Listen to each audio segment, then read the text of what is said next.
Union public service commission నిర్వహించే civils లాంటి పరీక్షల్లో ఉద్యోగం కొట్టాలంటే బలమైన పట్టుదల ఉంటే కానీ ఇందులో విజయం సాధించలేము.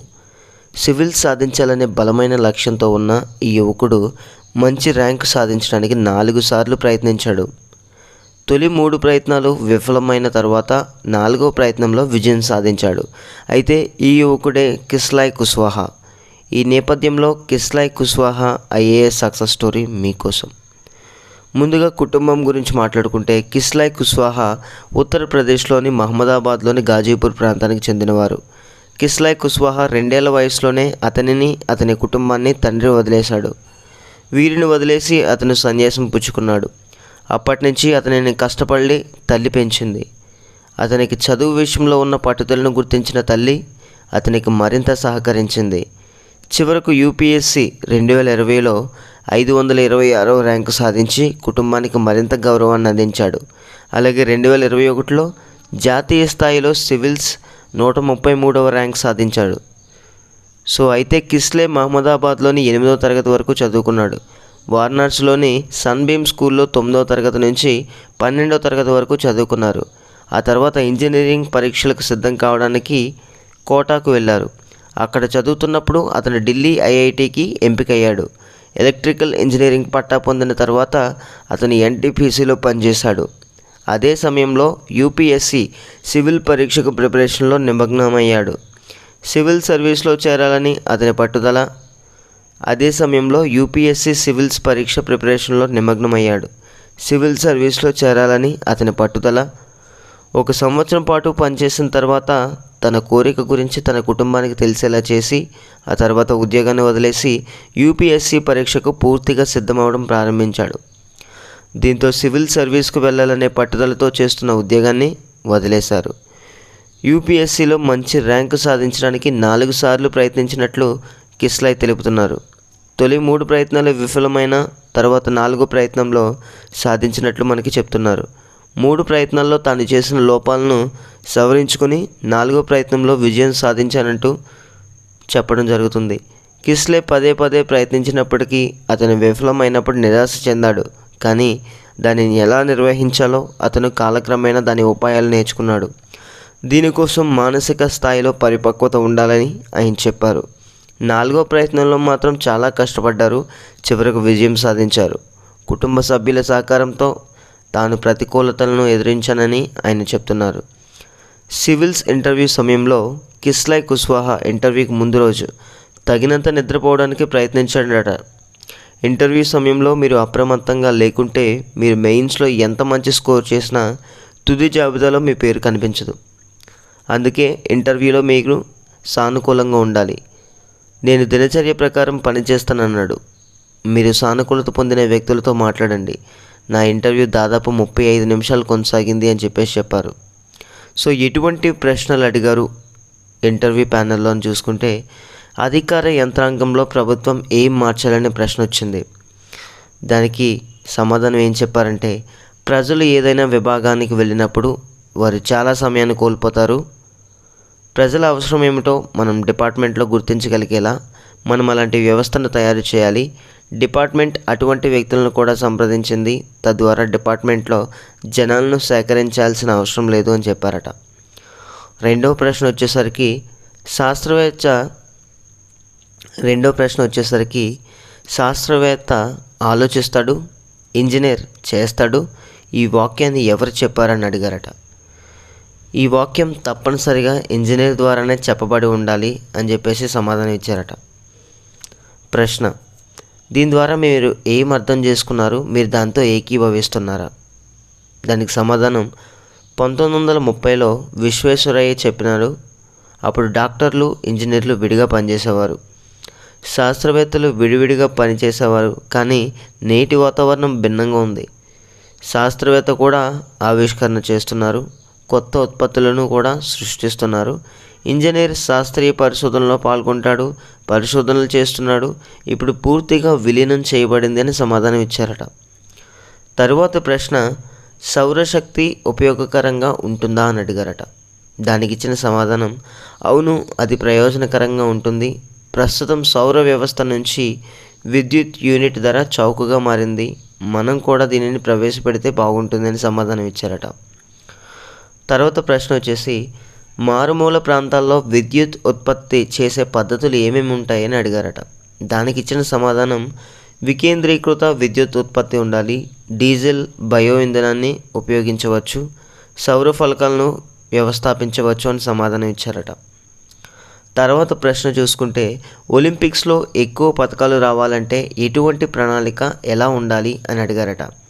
దానికి ఇచ్చిన జవాబు ఆటగాళ్ళందరూ ఇప్పుడు పథకాలు తెచ్చారని నిర్ధారించుకోండి.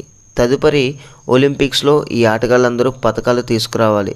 చాలా తక్కువ తేడాతో పథకాలు కోల్పోయిన ఆటగాళ్ళు వారిపై బాగా దృష్టి పెట్టండి. తద్వారా వచ్చే ఒలింపిక్స్లో వారు స్వయంచాలకంగా 20 పథకాలైనా దాటారు. మిగిలిన పథకాల సంఖ్యను పెంచడానికి కొత్త ఆటగాళ్లను గుర్తించాల్సి ఉంటుంది. వారికి శిక్షణ ఇవ్వాలి. దీర్ఘకాలంలో క్రమబద్ధమైన సంస్థలు లాభం కోసం సృష్టించబడాలి. తద్వారా జిల్లా, జోన్, బ్లాక్ స్థాయిలో పోటీ వ్యవస్థలో భాగమవుతుంది. పాఠశాలలో కూడా క్రీడలను ప్రోత్సహించాలి. పిల్లలు ఆడుకోవాలనుకునే ఆట ఆడే సదుపాయం ప్రతి ఒక్క స్కూల్లో కల్పించాలి. తర్వాత ప్రశ్న వ్యవసాయ రంగంలో వ్యాపారం అవకాశాల గురించి మీరు ఏం మాట్లాడతారు అని అడిగితే దానికి ఇచ్చిన సమాధానం సేంద్రియ ఆహారం పెద్ద మార్కెట్గా మారుతుంది. ఔషధ మొక్క, పూల పెంపకంలో కూడా అవకాశాలు ఉన్నాయి అని సమాధానం ఇచ్చారట. నెక్స్ట్ ప్రశ్న వచ్చేసి వ్యవసాయ బిల్లుపై మీ అభిప్రాయం ఏంటి? సో బిల్లు పెండింగ్లో ఉంది, కానీ రైతు బిల్లు కాకుండా రాష్ట్ర, జిల్లా స్థాయిలో చాలా చేయాల్సి ఉంది. రైతు ఆదాయాన్ని ఎప్పటికప్పుడు కొలవాలి, తద్వారా ఇంక్రిమెంట్ గమనించవచ్చు అని సమాధానం ఇచ్చారట. సో ఈ విధంగా మనకి ఒక సక్సెస్ఫుల్ ఐఏఎస్ స్టోరీని అయితే ఆయన ఇవ్వడం జరిగింది. చాలా వరకు ఐఏఎస్ ప్రయత్నిస్తున్న వారికి ఇది ఒక ఇన్స్పిరేషన్గా ఉండాలి. తొలి 3 అటెంప్ట్స్లో తను క్లియర్ చేయలేకపోయినప్పటికీ 4th అటెంప్ట్లో మంచి ర్యాంక్ సాధించి ఐఏఎస్ ఆఫీసర్గా నిలిచారు. ఇప్పుడు మరొక ఇన్స్పైర్ సక్సెస్ స్టోరీ గురించి తెలుసుకుందాం. ఓ ప్రముఖ సినీ నటుడు కొడుకు ఐఏఎస్ ఆఫీసర్ ఎలా అయ్యాడు? యూనియన్ పబ్లిక్ సర్వీస్ కమిషన్ నిర్వహించే పరీక్షల్లో ఉత్తీర్ణత సాధించి ఉద్యోగం కొట్టడం అంటే చాలా క్లిష్టమైన పని. ఓ ప్రముఖ నటుడు కొడుకు మాత్రం కాస్త భిన్నంగా ఆలోచించారు. సినిమా రంగాన్ని తన కెరీర్గా ఎంచుకోలేదు. తన టార్గెట్ వేరే పెట్టుకున్నాడు. ఏకంగా దేశంలోనే అత్యంత కఠినమైన పరీక్ష యూపీఎస్సీ సివిల్స్లో విజయం సాధించారు. చివరికి సినిమా యాక్టర్ కొడుకు ఇప్పుడు కలెక్టర్ అయ్యారు. ఇంతకీ ఎవరతను అని ఇంకా చెప్పలేదనుకుంటున్నారా? ఈయనే శృతంజయ ఐఏఎస్ ఆఫీసర్. ఈయన పూర్తి సక్సెస్ స్టోరీ తెలుసుకోవాలంటే ఈ స్టోరీ మీరు వినాల్సిందే. శృతంజయ తండ్రి చిన్ని జయంత్. ఈయన తమిళ, తెలుగు సినీ పరిశ్రమల్లో తన నటనతో చెరగని ముద్ర వేసుకున్నారు. కమెడియన్గా, క్యారెక్టర్ ఆర్టిస్ట్గా తనకంటూ ఒక ప్రత్యేకమైన స్థానాన్ని సంపాదించుకున్నారు. సాధారణ ఆయన కొడుకు కంటే సినిమా ఫీల్డ్లోనే హీరోగానో లేక మరో క్యారెక్టర్ ఆర్టిస్ట్గానే స్థిరపడతారని అందరూ అంచనా వేశారు. చిన్ని వారసుడిగా వచ్చిన శృతంజయ్ మాత్రం భిన్నమైన మార్గాన్ని ఎంచుకున్నారు. పాఠశాల, కళాశాల రోజుల్లో నాటకాలు ప్రదర్శించినప్పటికీ ఆయన చేరాలనుకున్న గమ్యం వేరు. చదువుల్లో టాపర్గా ఉండటంతో ఆయన తల్లిదండ్రులు చదువుల వైపు ప్రోత్సహించారు. ఆ దిశగా ఆయన చేసిన ప్రయత్నం విజయవంతం అయింది. సినిమా అంటే ఏదో రంగుల ప్రపంచం. ఆ రంగంలో ఉన్నవారు దానిలోనే కొనసాగడానికి ఇష్టపడతారు. తమ పిల్లలను కూడా అదే రంగంలో కొనసాగేందుకు ప్రోత్సహిస్తారు. కాస్తో కూస్తో స్టార్డమ్ వచ్చిందంటే ఇక వారి తరతరాలు ఆ ఫీల్డ్లో కొనసాగడానికి మొగ్గు చూపుతారు. ఒక టాలీవుడ్ మాత్రమే కాదు, అన్ని రాష్ట్రాలు, దేశాల్లోనూ ఇదే ట్రెండ్ నడుస్తుంది. కానీ తమిళనాడుకు చెందిన చిన్ని జయంత్ ఆర్టిస్ట్ కొడుకు మాత్రం కాస్త భిన్నంగా ఆలోచించారు. సినిమా రంగాన్ని తన కెరీర్గా ఎంచుకోలేదు. తన టార్గెట్ వేరే పెట్టుకున్నారు. ఏకంగా దేశంలోనే అత్యంత కఠినమైన పరీక్షల్లో క్వాలిఫై అయ్యాడు. సినిమా యాక్టర్ కొడుకు ఇప్పుడు కలెక్టర్ అయ్యారు. నారాయణన్ తన డిగ్రీని కాలేజ్ ఆఫ్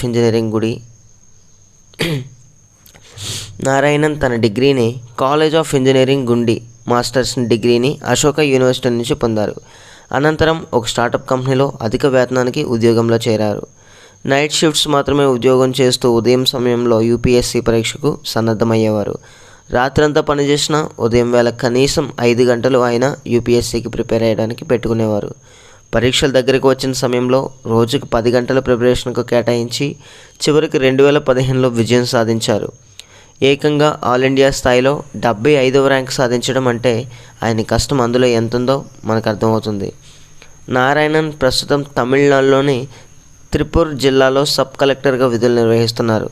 తన తండ్రి సినీ పరిశ్రమలో మంచి పేరు సంపాదించిన ఆ గ్లామర్ ఫీల్డ్కు ఆసక్తి కనబరచకుండా తన శక్తి సామర్థ్యాలపై నమ్మకాన్ని పెట్టుకుని అనుకున్నది సాధించిన నారాయణ్ ప్రస్తుతం యువతరానికి స్ఫూర్తిగా నిలుస్తున్నాడు. సినిమా రంగంలోకి వెళ్లకుండా సివిల్ సర్వీస్లో వృత్తిని కొనసాగించాలని నిర్ణయించుకోవడం ఆయన అసాధారణ సంకల్పానికి, తిరుగులేని నిబద్ధనకు నిదర్శనం. స్టార్ కిడ్ నుంచి ఐఏఎస్ ఆఫీసర్ అయ్యే వరకు కృషి, అభిరుచి సాధిస్తాననే నమ్మకం ఆయనను విజయ తీరాలకు చేర్చింది. సో ఈ విధంగా మన సెకండ్ స్టోరీ చాలా ఇన్స్పిరేషనల్గా ఉంది. సో మీలో ఎవరైతే సివిల్స్కి ప్రిపేర్ అవుతున్నారో అస్సలు గివ్ అప్ అవ్వద్దు, మీ ప్రయత్నం మీరు చేయండి. ఇక మూడవ ఇన్స్పిరేషనల్ ఐఏఎస్ స్టోరీ చూద్దాం. ఒకవైపు కరోనాతో తండ్రి మరణం, మరోవైపు సివిల్స్ ఇంటర్వ్యూ. చివరికి ఏమైంది? యూనియన్ పబ్లిక్ సర్వీస్ కమిషన్ సివిల్స్లో సక్సెస్ సాధించడం అంతా ఇంత ఈజీ కాదు. దీనికోసం కఠోర శ్రమ ఎంతో అవసరం. అలాగే దీనిలో బెస్ట్ ర్యాంక్ సాధించడం కోసం ఎంతోమంది ప్రయత్నిస్తూ ఉంటారు. దీనిని నిజం చేసుకోవడానికి చాలామంది చేయని ప్రయత్నం అంటూ ఉండదు. సరిగ్గా ఇదే కోవకు చెందినవారు లక్నోకి చెందిన దివ్యాంశు నిగమ్. యూపీఎస్సీ సివిల్స్ ఎంతో కష్టపడి చదివి రెండవ ప్రయత్నంలో సివిల్స్ మెయిన్ పరీక్షలో ఉత్తీర్ణులయ్యారట. రెండవ ప్రయత్నంలో సివిల్స్ మెయిన్స్ పరీక్షలో పాస్ అయ్యారట. కానీ ఇంటర్వ్యూకి చేరుకోలేకపోయారు. మూడో ప్రయత్నంలో గట్టాగా పట్టుపట్టి చదివి యూపీఎస్సీ సివిల్స్ ఫలితాల్లో జాతీయ స్థాయిలో 44వ ర్యాంక్ సాధించారట. చివరికి తన ఐఏఎస్ కల సాధించారు. ఈ నేపథ్యంలో యువ IAS officer Divyanshu Nigam success story మీకోసం చెప్తాను. దివ్యాంశు నిగమ్ తండ్రి శ్యామ్ కుమార్ నిగమ్. ఈయన ఇండియన్ ఫారెస్ట్ సర్వీస్ ఉద్యోగం చేసేవారు. ఇతని చిన్నతనం నుంచి ఇంట్లో చదువుకునే వాతావరణం ఉండేది. ఇతని కుటుంబం క్రమశిక్షణకు ఎక్కువ ప్రాధాన్యత ఇచ్చేది. దివ్యాంశు నిగమ్ యూపీఎస్సీ సివిల్స్ మొదటి ప్రయత్నంలో ప్రిలిమినరీ పరీక్షలో విజయం సాధించలేదు. రెండవ ప్రయత్నంలో మాత్రం మెయిన్స్ పరీక్షలో కూడా ఉత్తీర్ణులయ్యారట. కానీ ఇంటర్వ్యూలో ఫెయిల్ అయ్యారు. అలాగే పట్టు వదలకుండా మూడో ప్రయత్నంలో అనుకున్నట్టే జాతీయ స్థాయిలో 44వ ర్యాంక్ సాధించి అందరినీ ఆశ్చర్యపరిచారట. ఒక పక్క కరోనాతో తండ్రి మరణం, మరోవైపు సివిల్స్ ఇంటర్వ్యూ. కరోనా రెండవ వేవ్ సమయంలో దివ్యాంశు నిగమ్ ఇంటర్వ్యూ కోసం సిద్ధమయ్యే సమయంలో అతని తండ్రి ఆరోగ్యం క్షీణించింది. అతడిని ఆసుపత్రిలో చేర్చారు. కానీ అతని ఆరోగ్యం ఏమాత్రం మెరుగుపడలేదు. దీంతో అతని తండ్రి శ్యామ్ కుమార్ నిగమ్ మరణించారు. ఈ ఘటన దివ్యాంశు నిగమ్కు భరించలేనిది. సో ఆయన ఏమన్నారంటే, నా తండ్రి నన్ను ఐఏఎస్గా చూడలేకపోయారు అన్న ఒక స్టేట్మెంట్ పాస్ చేశారు. సో నేను మూడో ప్రయత్నంలో ఇంటర్వ్యూకి చేరుకున్నప్పుడు నా తండ్రి శ్యామ్ కుమార్ నిగమ్ చాలా సంతోషించారు. కానీ నా తండ్రి నన్ను ఐఏఎస్ చూడడానికి అని చెప్పడం జరిగింది. నా సక్సెస్ క్రెడిట్ నా తండ్రికే అని చెప్పారు. నా తండ్రి శ్యామ్ కుమార్ నిగమ్కే చెందుతుంది. జీవితంలో పుస్తకాలు చాలా నేర్పుతాయని దివ్యాంశు చెప్పారు. నా విజయంలో ఉపాధ్యాయులకు సహకారం చాలా ఉంది. ఎవరికైనా జీవితంలో చదువు ముఖ్యం. మీరు క్రమశిక్షణతో చదువుకోవాలి. ఎవరికైనా జీవితంలో ఒడిదుడుకులు ఉంటాయి. యూపీఎస్సీ ప్రిపరేషన్ సమయంలో మీరు ఎలాంటి నిరాశ చెందకుండా మీ ప్రిపరేషన్ కొనసాగించండి. ముందుగా మీరు పరీక్షకు ఎందుకు సిద్ధమవుతున్నారో ఆలోచించండి. దానికి గల మెయిన్ కారణం ఏంటి, దానికి మీరు ప్రాపర్ స్టడీ ప్లాన్ ఎలా వేసుకోవాలి, అంతేకాకుండా ఎన్నిసార్లు మనకంటే ఫెయిల్యూర్స్ వచ్చినా వాటిని ఎలా అధిగమించాలి, ఒక్కొక్క ఫెయిల్యూర్ నుంచి మనం తప్పుల్ని ఎలా సవరించుకోవాలి, మనం కూడా ఒక సక్సెస్ఫుల్ సివిల్ ఐఏఎస్ ఆఫీసర్గా ఈ విధంగా ఎదగాలి. సో ఇటువంటి సక్సెస్ స్టోరీస్ నుంచి మనం ఖచ్చితంగా నేర్చుకోవాల్సిన అంశాలు ఇవి. సో ఎవరైతే సివిల్స్ ఇంటర్వ్యూస్కి ప్రిపేర్ అవుతున్నారో ప్రతి ఒక్కరు కూడా గివ్ అప్ ఇవ్వకుండా మీ ప్రయత్నాన్ని మీ యొక్క 100% ఎఫర్ట్తో పెట్టండి.